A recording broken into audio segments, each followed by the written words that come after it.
नमस्कार विद्यार्थी मित्रों, मैं अशोक यादव गीतांजलि विद्यालय में आप सभी विद्यार्थी मित्रों का हार्दिक स्वागत करता हूँ।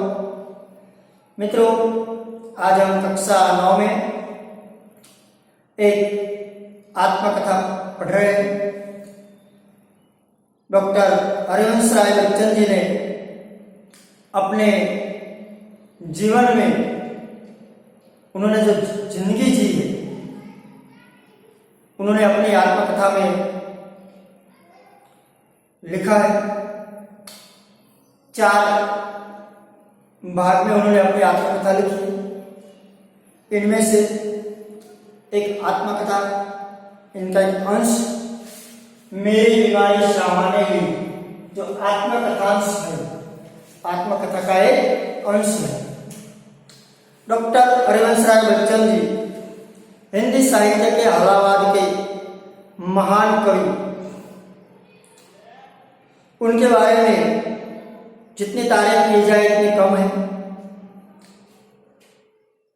हिंदी साहित्य के काव्य क्षेत्र में जो भी समय, जैसी सामाजिक परिस्थिति वैसा समय और सामाजिक परिस्थिति के अनुरूप जो एक युग था, अलग अलग युग में अलग अलग कवियों ने अपनी काव्य रचनाएं की हैं। जैसे कि छायावाद, सुमित्रानंदन पंत, महादेवी जैसे कवियों ने छायावाद की कविताएं लिखी। उसके बाद हालावाद का समय आया। इसके प्रमुख कवि थे हरिवंश राय बच्चन। उसके बाद आधुनिकवाद, जिसमें अज्ञेय जैसे महान कवियों ने कविताएं लिखी। तो एक जो दौर था हालावाद का, इस दौर के एक महान व्यक्तित्व, महान कवि डॉक्टर हरिवंश राय बच्चन, जो मुख्यत्वे अपने काव्य मधुशाला से बहुत प्रख्यात हुए। ऐसे कवि ने अपने जीवन के बारे में आत्मकथा के रूप में एक संस्मरण लिखा है। आज हम लोग पढ़ रहे हैं वो हरिवंश राय बच्चन जी की प्रथम पत्नी, जिसका नाम था श्यामा। जब हरिवंश राय बच्चन बीमार हुए तो उनकी पत्नी श्यामा ने कैसे उनकी सेवा चाकरी की, और इतनी सेवा की कि जो हरिवंश राय की जो बीमारी थी, वो बीमारी श्यामा को हो गई और हरिवंश राय बच्चन तंदुरुस्त हो गए और उनकी पत्नी श्यामा इस बीमारी की वजह से स्वर्गवास हुई। तो अपने इस प्रकरण में, इस आत्मकथा में हरिवंश राय जी बच्चन ने अपनी पत्नी की पति भक्ति, कर्तव्य परायणता, इसका उल्लेख किया है। विस्तार से हम पढ़ेंगे।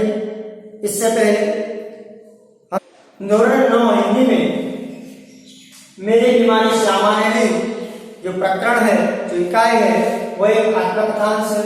उनके लेखक हैं डॉक्टर हरिवंश राय बच्चन। बच्चन जी का जन्म सन 1907 में हुआ था और उनका निधन 2003 ईस्वी में हुआ था। व्यवसाय से उन्होंने नौकरी भी की है, प्राध्यापक भी रहे। तो हरिवंश राय बच्चन जी अंग्रेजी विभाग में एक विश्वविद्यालय में प्राध्यापक के रूप में भी उन्होंने कार्य किया। हिंदी में मेरी बीमारी सामान्य जो प्रकरण है, जो इकाई है, वह एक आत्मकथांश है। उनके लेखक हैं डॉक्टर हरिवंश राय बच्चन। बच्चन जी का जन्म सन 1907 में हुआ था और उनका निधन 2003 ईस्वी में हुआ था। व्यवसाय से उन्होंने नौकरी भी की है, प्राध्यापक भी रहे। तो हरिवंश राय बच्चन जी अंग्रेजी विभाग में एक विश्वविद्यालय में प्राध्यापक के रूप में भी उन्होंने कार्य किया। सरकारी नौकरी भी की है। आकाशवाणी केंद्र में भी सेवाएं दी है हरिवंश राय बच्चन जी ने।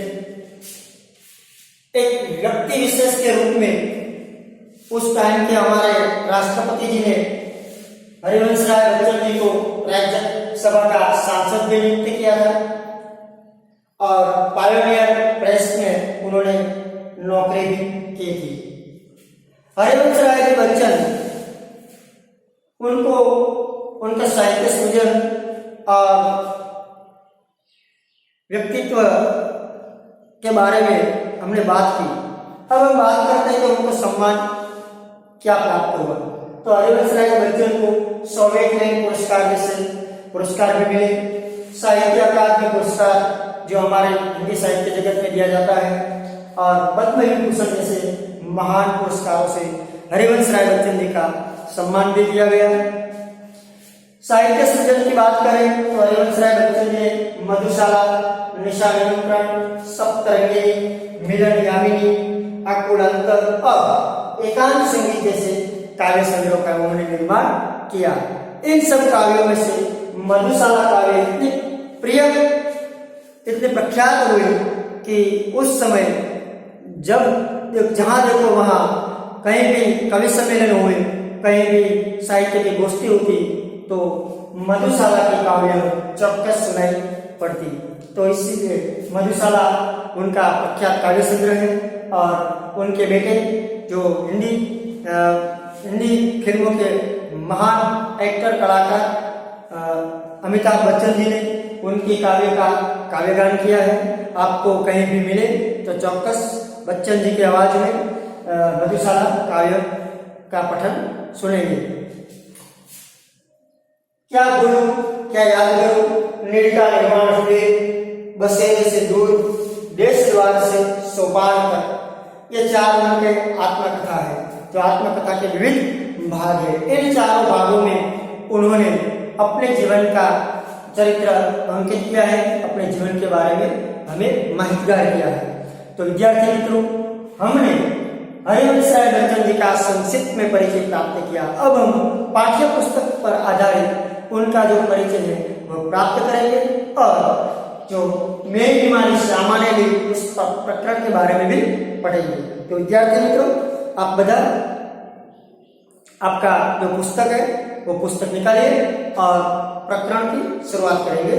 मेरी बीमारी सामान्य ली, हरिवंश राय बच्चन। जन्म उनका 1907 ईस्वी सन में और उनका निधन सन 2003 ईस्वी सन में।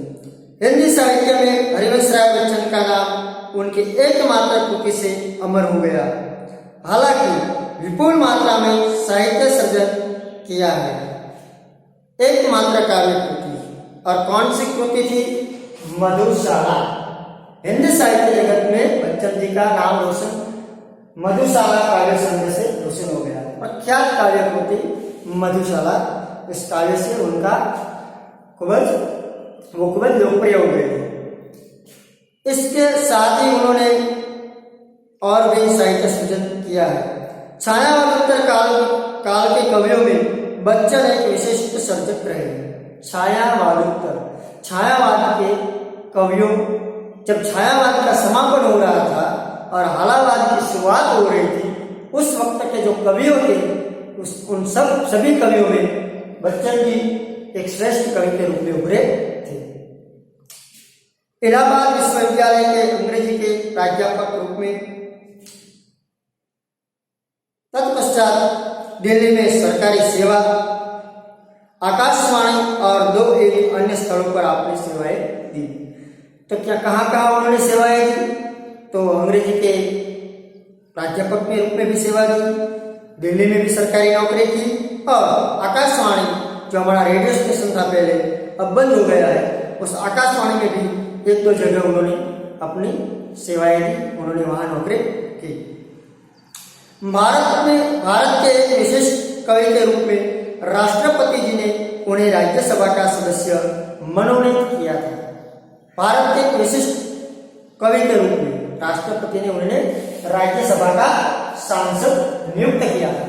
मित्रों, आपको पता होगा कि हमारे राज्यसभा में कुल 12 सांसद ऐसे होते हैं जिसकी नियुक्ति हमारे माननीय राष्ट्रपति जी करते हैं। कोई भी क्षेत्र में पारंगत हो, चाहे वो खेल जगत में पारंगत हो, चाहे वो कोई सेवा कार्य सेवानिष्ठ व्यक्ति हो, चाहे वो कोई क्षेत्र में, कोई भी क्षेत्र में, आरोग्य क्षेत्र हो, स्वच्छता क्षेत्र हो, समाज में जिनकी प्रतिष्ठा हो, जिनमें से कुछ प्रेरणा प्राप्त करे ऐसे कोई व्यक्तित्व हो, उस व्यक्ति को राज्यसभा के सांसद की नियुक्ति राष्ट्रपति जी करते हैं। तो कोई साहित्यकार हो, कोई रमतवीर हो, मतलब कि खिलाड़ी हो, कोई बिजनेसमैन हो, ऐसे जो 12 सांसद होते हैं वो राष्ट्रपति नियुक्त करते हैं। इसी तरह हमारे बच्चन जी को भी एक विशिष्ट साहित्य सर्जक होने के कारण उनको राज्यसभा का सांसद नियुक्त किया था। प्रारंभिक नौकरी पायोनियर में की थी। पायोनियर प्रेस, जो प्रेस होता है, वहां उन्होंने शुरुआत में नौकरी की थी। मधुशाला के कवि के रूप में बच्चन जी को इतनी शोहरत मिली कि उनकी मधुशाला का सभा सम्मेलनों, कवि गोष्ठी आदि में होता था। लोग बड़ी संख्या में उमड़ते थे। मधुशाला का जो काव्य संग्रह उन्होंने लिखा, इस काव्य से इतनी शोहरत मिली, बच्चन जी को इतनी इज्जत मिली कि जहां भी कवि सम्मेलन या साहित्य गोष्ठी होती, वहां मधुशाला का कार्यक्रम होता और उन्हें सुनने के लिए दूर दूर से लोग काफी भीड़ से उमड़ते थे। कैम्ब्रिज यूनिवर्सिटी से जॉन पेट्स नामक कवि के समग्र वाङ्मय पर आपने पीएचडी की। तो हरिवंश राय बच्चन जी को डॉक्टर क्यों कहा जाता है? क्योंकि उन्होंने पीएचडी की डिग्री प्राप्त की थी। जब कोई व्यक्ति विशेष के बारे में या कोई भी क्षेत्र में पीएचडी की डिग्री प्राप्त करता है तो उसे डॉक्टर की उपाधि से नवाजा जाता है। तो जो कैम्ब्रिज यूनिवर्सिटी के जॉन पेट्स नाम के कवि थे, उस कवि के जीवन के बारे में एक महानिबंध लिखकर हरिवंश राय बच्चन जी ने पीएचडी की उपाधि प्राप्त की थी। केंद्रीय मंत्रालय दिल्ली में आपने हिंदी विशेषज्ञ के रूप में अप्रतिम कार्य किया। जो हमारी सरकार के अलग अलग विभाग होते हैं, उस विभाग के जो हिंदी विभाग थे, इस हिंदी विभाग में हिंदी के विशेषज्ञ के रूप में भी उन्होंने बहुत सारी सेवाएं दी थी। आपको कई पुरस्कार जैसे सोवियत लैंड पुरस्कार, साहित्य अकादमी पुरस्कार और पद्म विभूषण आदि पुरस्कार प्राप्त हुए। तो सम्मान क्यों नहीं मिलेगा? जब इतनी साहित्य की सेवा की है, इतना नाम कमाया है, तो उन्हें चौक्कस सम्मान मिलेगा। तो इसी सम्मान के रूप में डॉक्टर हरिवंश राय बच्चन जी को मैंने कहा जैसे सोवियत लैंड पुरस्कार, साहित्य अकादमी पुरस्कार और पद्म विभूषण जैसे महान पुरस्कारों से उनका सम्मान किया गया था। तीर पर कैसे चलूं, तीर पर कैसे रुकूं, मैं आज लहरों का निमंत्रण, ये उनकी प्रख्यात काव्य पंक्ति है। और इस पार प्रिय तुम हो, मधु है उस पार न जाने क्या होगा, जैसी काव्य पंक्तियां आज भी लोगों की जुबान पर है। जो अलाहाबाद की प्रख्यात काव्य पंक्तियां, जो इस पंक्ति आज भी, इस पंक्ति को लोग अपनी जुबान पर रखते हैं, मतलब कि आज भी गुनगुनाते हैं। ऐसी महान काव्य पंक्तियां उन्होंने लिखी थी। मधुशाला, निशा निमंत्रण, स्वप्न रंगिनी, मिलन यामिनी, आकुलंतर और एकांत संगीत, ये सभी उनके प्रख्यात काव्य संग्रह थे जिन्होंने बच्चन जी ने लिखे थे। क्या बोलूं क्या याद करूं, नीड़ का निर्माण फिर, बसेरे से दूर, अब 10 द्वार से सोपान तक, इन चारों शीर्षकों के तले उन्होंने 4 भागों में अपने जीवन के बारे में आत्मकथा लिखी है। मेरी बीमारी श्यामा ने आत्मकथांश से, जो एक प्रकरण जो इकाई हम पढ़ने वाले हैं, वो हरिवंश राय बच्चन जी की आत्मकथा में से लिया गया एक अंश है।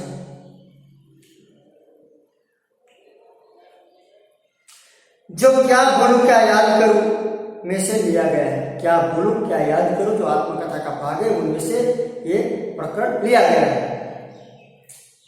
बच्चन जी की प्रथम पत्नी का नाम श्यामा था, जो सही अर्थ में एक आदर्श जीवन संगिनी थी। बच्चन जी की प्रथम पत्नी का नाम श्यामा था, जो सही अर्थ में पत्नी का सही अर्थ होता है जीवन संगिनी।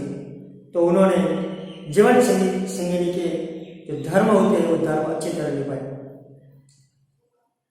श्यामा की बीमारी उसके खुद की न होकर बच्चन जी की थी। श्यामा बीमार हुई थी, उनकी जो बीमारी थी वो उनकी अपनी बीमारी नहीं थी बल्कि बच्चन जी की बीमारी थी। लेकिन बच्चन जी की बीमारी इतनी बढ़ गई थी कि उनकी सेवा करते करते श्यामा को भी ये बीमारी लागू हो गई। बच्चन जी का यह मंतव्य श्यामा की पति भक्ति, कर्तव्य परायणता और निष्ठा का प्रतीक। इनमें से हमें पति भक्ति, कर्तव्य परायणता है ना, इसका एक प्रतीक है। श्यामा है वो क्या है? एक प्रतीक है। किसका प्रतीक है? पति भक्ति का, कर्तव्य परायणता है। उसके पात्र द्वारा हमें उनके पति भक्ति और कर्तव्य परायणता का दर्शन होता है। प्रस्तुत आत्मकथा में श्यामा को बीमारी का दर्दनाक और कारुण्य सभर निरूपण मिलता है। तो इस प्रकरण में, इस आत्मकथा में श्यामा की बीमारी का एक दर्दनाक, दुखदायक और करुण चित्रण में मिलता है। जो पात्र है श्यामा, उनकी दर्दनाक बीमारी का हमें दर्शन होते हैं और दया करुणा उत्पन्न हो ऐसा निरूपण श्यामा का निरूपण कवि ने किया है। तो दूसरी ओर कवि की भावुकता और संवेदनशीलता का प्रकटीकरण मिलता है। श्यामा की जो बीमारी है वो दर्दनाक बीमारी का निरूपण तो किया ही है, साथ ही हरिवंश राय बच्चन जो कितने भावुक थे, तो अपनी भावुकता और अपनी संवेदनशीलता का भी हमें दर्शन होता है। क्या भूलूं क्या याद करूं श्री हरिवंश राय बच्चन की आत्मकथा है। हिंदी के इस सुप्रसिद्ध कवि ने अपने संस्मरण में बड़े रोचक ढंग से आलेखित किए हैं। कवि अपने जीवन की घटनाओं के साथ उस युग का चित्र भी दे देता है। प्रस्तुत अंश क्या भूलूं क्या याद करूं से लिया गया है। इसका यह शीर्षक मेरी बीमारी श्यामा ने ली विषय वस्तु का भी निर्देश करता है। तो इस आत्मकथांश में कवि ने, लेखक ने अपने जीवन की घटनाओं के साथ साथ अपने समय की सामाजिक परिस्थिति, आर्थिक परिस्थिति का भी चित्रण किया है। कोई भी कवि हो या लेखक हो, कोई भी कृति का निर्माण करता है, कोई भी साहित्य का निर्माण करता है, तो जाने अनजाने अपने समय की, अपने युग की सामाजिक एवं आर्थिक स्थिति का वो उल्लेख कर ही देता है। तो इस तरह प्रस्तुत इकाई आत्मकथा मेरी बीमारी श्यामा ने, इस प्रकरण में हरिवंश राय बच्चन जी ने अपनी पत्नी की पतिभक्ति, उनकी कर्तव्य परायणता और पत्नी के प्रति अपनी भावुकता एवं संवेदनशीलता का अच्छी तरह से निरूपण किया है। विद्यार्थी मित्रों, आपको भी इस प्रकरण पढ़ने से बहुत मजा आएगा। इस प्रकरण का मैं संक्षिप्त में परिचय करवाता हूं, विस्तार से जब हम पढ़ेंगे। इससे पहले आज हम संक्षिप्त में इस प्रकरण के बारे में चर्चा करेंगे। तो इस प्रकरण में लेखक श्री हरिवंश राय बच्चन अपने बारे में बताते हैं कि वो इतने सहनशील व्यक्ति हैं कि कोई भी बीमारी उसे कुछ भी असर नहीं कर सकती। वो तो ये चाहते थे कि बीमार पड़ना गुनाह है। बहुत परिश्रम करते थे, ट्यूशन क्लासेस चलाते थे, अपने परिवार का भरण पोषण भी करते थे और साथ साथ लिखने का भी कार्य करते थे। ट्यूशन भी और लिखने, जो किताबें जो लिखते थे, उनकी बिक्री ये उनकी मुख्य कमाई थी। उनमें से उनका सारा का खर्चा निकलता था। छोटी मोटी बीमारियों को वो नजरअंदाज करते रहते थे। लेकिन एक दिन बच्चन जी को थोड़ी सी बुखार आई, 1 दिन 2 दिन 3 दिन, वक्त जाते जाते बुखार बढ़ता जा रहा था। धीरे धीरे लेखक की बीमारी बहुत ज़्यादा हो गई। उनको अपनी किताब की बिक्री भी अब नहीं होने वाली थी, क्योंकि वो काम नहीं कर सकते थे, स्कूल भी नहीं जा सकते थे, तो पगार भी नहीं मिलती थी, आर्थिक परेशानियां बढ़ गई थी। लेकिन उनकी पत्नी उनको हमेशा सांत्वना देती थी, हिम्मत बढ़ाती थी और वो उनकी सेवा चाकरी किया करती थी। कई डॉक्टरों के पास उन्होंने इलाज कराने की सोची, घरगथ्थू भी इलाज किए। कोई डॉक्टर ने तो यहाँ तक कहा कि आपको एलोपैथी यानी कि जो हम जो दवा लेते हैं, टैबलेट, इंजेक्शन आदि, तो ऐसी दवाएं लेने को भी डॉक्टर ने कहा। डॉक्टर मुखर्जी था, उनके पास भी गए। अपनी पत्नी की जो संवेदनशील धमकी, अपनी पत्नी ने उनको धमकी दी। कैसी धमकी? संवेदनशील, कि जब तक आप डॉक्टर मुखर्जी के पास अपना इलाज नहीं करवाओगे तब तक मैं खाना नहीं खाऊंगी। तो अपनी पत्नी की संवेदनशीलता के आगे वो झुक गए और डॉक्टर मुखर्जी के पास गए। उन्होंने कुछ पैसे मांगे। डॉक्टर ने कहा, लेखक ने कहा कि मेरे पास पैसे नहीं, तो उन्होंने इलाज करना छोड़ दिया। फिर बच्चन जी की सेवा उनकी पत्नी श्यामा ने की, इतनी सेवा की कि जो बीमारी बच्चन जी की थी वो बीमारी दूर हो गई और वो एकदम स्वस्थ हो गए। लेकिन उनकी पत्नी को उसकी असर हो गई और वो संक्रमित हो गई। जो बीमारी बच्चन जी को थी, उस बीमारी से वो संक्रमित होकर वो भी बीमार पड़ गई। लेकिन तब तक वो पथारी बस रही जब तक उनकी मृत्यु न हो गई। तो लेखक ने अपनी पत्नी की इतनी तारीफ की है कि एक पत्नी कैसी होती है, कर्तव्यपरायण नारी कैसी होती है, उसका यह निरूपण किया है। बहुत सुंदर और काव्य सफल निरूपण किया है। विद्यार्थी मित्रों, तो मैं आज इस प्रकरण में, मेरी बीमारी सामान्य प्रकरण में आज हम यहाँ रुकते हैं। अगले भाग में जब हम मिलेंगे तो विस्तार से इस प्रकरण के बारे में हम चर्चा करेंगे, इस प्रकरण को अच्छी तरह से पढ़ेंगे। इससे पहले कि हम विदा लें, आपको गृह कार्य करना पड़ेगा। तो गृह कार्य के रूप में विद्यार्थी मित्रों, जो हमने ये परिचय आज प्राप्त किया, ये सब परिचय आप अपने नोटबुक में अच्छी तरह से लिखेंगे और उनको पढ़ेंगे। साथ में इस प्रकरण को 4 से 5 बार पढ़ेंगे, ताकि जब अगली बार हम ऑनलाइन होंगे, हम जब पढ़ेंगे तब आपको समझने में कोई कठिनाई आए। तो विद्यार्थी मित्रों, आखिर में खास सूचना देता हूँ कि अगर आपको ऑनलाइन शिक्षण में कहीं भी कोई प्रॉब्लम हो तो आप कमेंट बॉक्स में चौक्कस अपने कमेंट करें और लिखें। अगर आपको कोई समझ ना आए तो चौक्कस ये वीडियो आपको कैसा लगता है उसका प्रतिभाव आप जरूर दें। बस यहाँ मैं रखता हूँ, अगली बार जब मिलेंगे तब आगे की बात करेंगे। तब तक के लिए अपने सर को अनुमति दीजिए। जय हिंद, जय भारत।